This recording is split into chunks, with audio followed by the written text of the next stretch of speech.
Hello guys! Welcome back to my channel!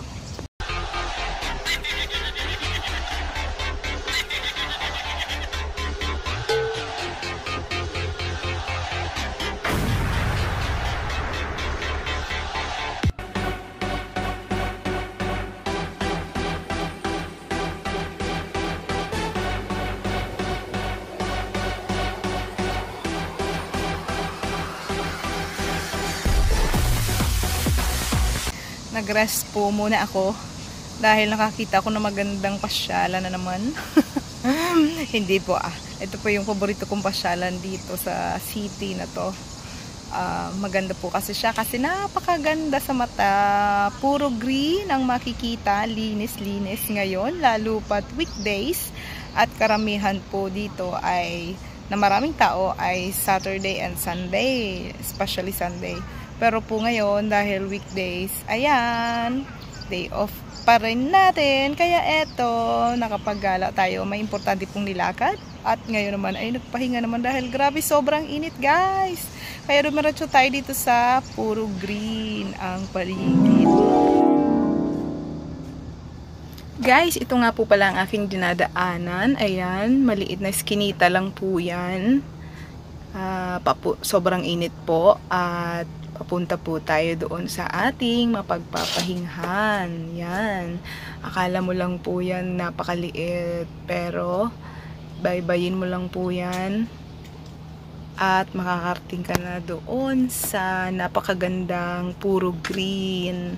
Puro green na mga halaman. Yan. Malawak na po siya paglabas mo. At pwede rin po ikaw mahiga dito. Yan. Mahiga, maupo. Bahala ka na kung anong gawin mo. Napaka-refreshing. Nakaka-relax ang lugar na ito. Dito lang po yan sa Pagoda Park ng Yunlong. Marami din pong mga gumagala dito. Maraming mga lilibot na mga aso nila. Marami din pong nag-jogging, naglalakad, paikot-ikot, nag-picnic. Pwede pong maglatag-latag dyan sa color green na grass. Yan. At medyo mahangin po. Kahit mainit, pero medyo mahangin ng konti. Nakaka-relax po talaga. Yan. So, pahinga muna ako dito. Diyan sa lugar na yan. Dahil masyado tayo na-stress sa sobrang init sa loob ng bahay. Ito nga po palang aking mga inupuan. Yan.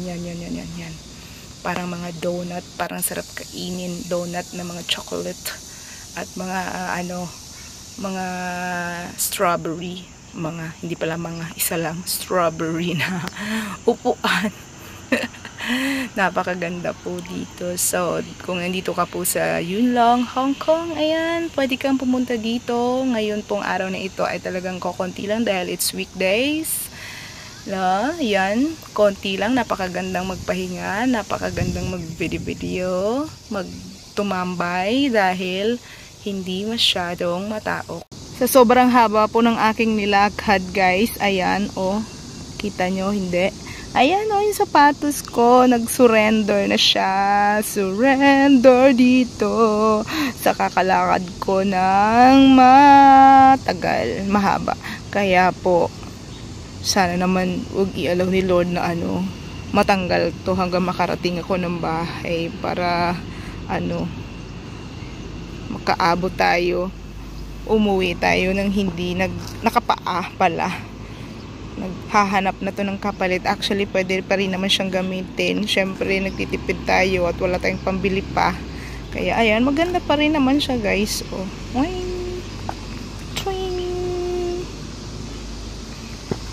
Kaya, sana ay umabot tayo hanggang sa ating pupuntahan. Kawawa naman tayo, hindi makabili ng bagong shoes.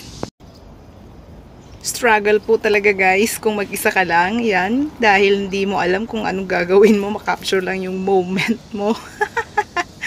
So ayan, kung ano na lang ang ginagawa nating posisyon, makakuha lang ng magandang moment. Dahil napagod po ako, ito muna ang aking kakainin ngayon dahil na-miss ko na rin ang mga chichiriasis na ito. For the Lord is good, for the Lord is good, for the Lord is good. And His mercy endureth forever. O, diba? Ayan, kanta-kanta muna tayo, guys. Ito, ang ganda ng ating nadaanan. Ito po ay para sa pictorial lang po. Hindi pwede pong magpitas-pitas din sa mga flowers na ito. Dahil ito po ay design lang. Yan. Napakaganda po ng area na ito. At better po pala talaga na maggumala sa park ng weekdays dahil wala masyadong tao. May enjoy mo po talaga ang pag-capture ng mga magagandang bulaklak, grass, green grass.